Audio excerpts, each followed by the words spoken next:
환자한테는 뭐 본인의 유방이 있다는 거는 굉장히 큰 의미가 되겠죠. 남자들은 우리가 이해를 못하지만 여자들한테는 거의 생명 아니겠습니까? 그런 방법을 사용해서 자기 유방을 살릴 수 있으면 그렇게 권유를 하고 있고 또 그렇게 많이 하고 있습니다.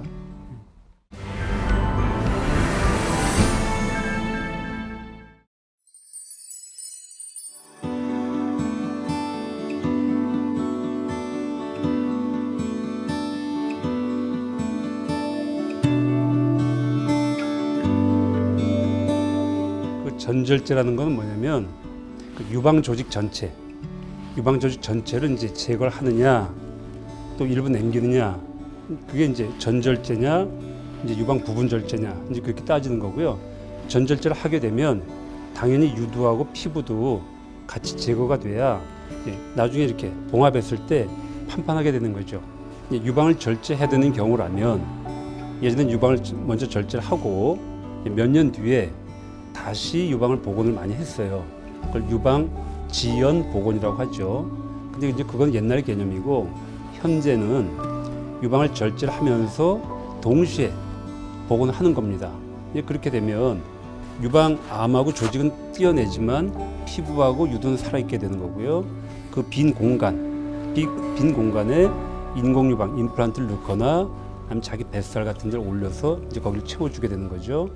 그럼 환자가 이제 수술하고 마취해서 깼을 때는 자기 원래 유방처럼 유방이 다 살아있는 거 아닙니까? 환자가 볼 때는. 그러니까 어떤 미용적인 면, 정서적인 면 그러면서 환자가 상당히 만족을 하게 되는 거고요. 기술적으로는 자기 반대편 유방하고 같은 이제 그런 느낌을 가질 수 있도록 임플란트를 넣을 때도 그 임플란트를 이제 인조 진피로 싸가지고 넣기 때문에 예전보다 많이 감촉이 좋아졌고요. 자기 조직을 이용하는 건 뭐 당연히 부드럽고 그런 느낌을 많이 받을 수 있습니다.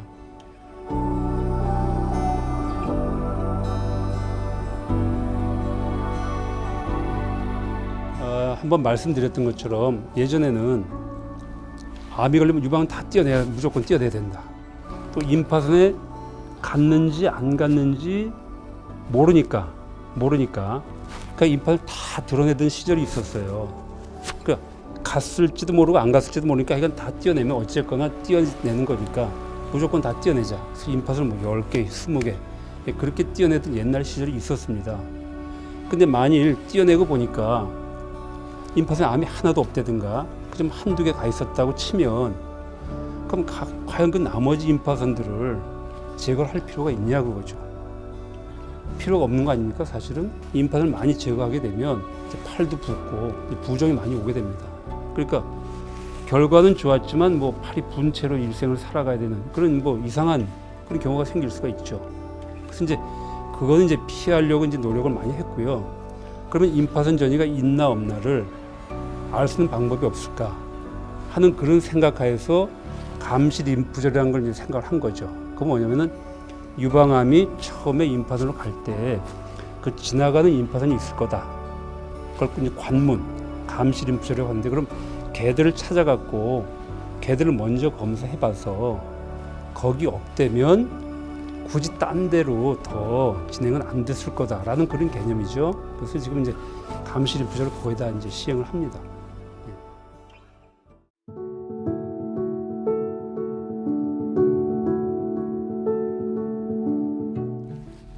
환자분들이 느끼기에는 유방암 치료 너무너무 여러 가지예요.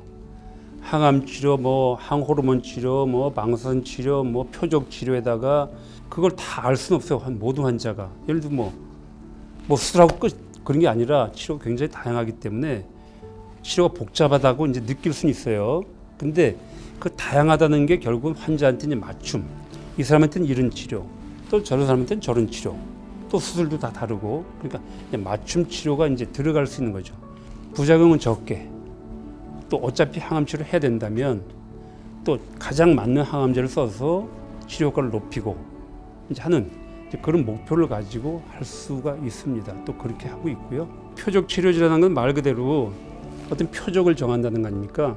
그러니까 항암제는 모든 세포를 공격하는 거고, 그러니까 암세포도 공격하지만 정상적으로 이제 뭐 머리라든가 머리칼이라든가 뭐 대장이라든가 이제 그런 거 다 공격하기 때문에 부작용이 많은 거고요. 표적 치료는 그 헐투가 과발현되어 있는 이제 그런 세포만 표적으로 해서 공격을 하기 때문에 우리 신체적으로 느끼는 이제 부작용은 거의 없다고 볼 수 있죠. 그러니까 옛날에 뭐 융단 폭격으로 하는 게 아니라 지금 딱 파괴할 것만 딱 찾아가서 파괴하는 그런 개념으로 생각하시면 좋을 것 같습니다. 저희가 이제 외래에서 환자들을 볼 때 환자분은 유방 보존수를 하셔도 될 것 같아요. 그게 심하지 않아요. 환자분은 뭐 이런저런 이유로 유방을 다 절제하셔야 될 것 같습니다. 이제 그렇게 하는 게 대략 한 7대3 정도가 됩니다. 진짜 병이 심한 사람 아니고는 유방을 절제하더라도 최대한 유방을 다시 만드는 거를 많이 선호를 하죠. 이제 복원을 원하시는 분들 중에도 그분들 중에도 유두까지 살릴 수 있는 분이 있고 유두는 제거를 해야 되는 분이 있어요. 그러니까 유두까지 침범된 경우가 굉장히 많기 때문에 제거하고 나중에 이제 그 부위에다가 뭐 문신을 하든가 아니면 피부를 이렇게 말아서 인공 유두를 만들든가 이제 그런 방법으로 이제 가짜 인공 유두까지 만들긴 하죠. 내가 제일 좋은 거는 뭐 자기 유두까지 살릴 수 있는 게 가장 좋은 방법이고요. 환자한테는 뭐 본인의 유방이 있다는 거는 굉장히 큰 의미가 되겠죠. 남자들은 우리가 이해를 못하지만 여자들한테는 거의 생명 아니겠습니까? 그러니까 그런 방법을 사용해서 자기 유방을 살릴 수 있으면 가장 좋은 방법은 이제 그렇게 권유를 하고 있고 또 그렇게 많이 하고 있습니다.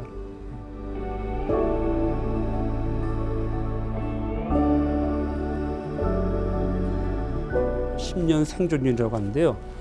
일기 같으면 대략 한 95%까지 봅니다. 지금 100명 중에 95명이 완치가 된다는 거는 엄청나게 높은 수치죠. 결론적으로 말씀드리면 우리나라 유방암 치료 수준, 치료 기술, 치료 방법 그건 뭐 세계 탑 클래스라고 보시면 됩니다.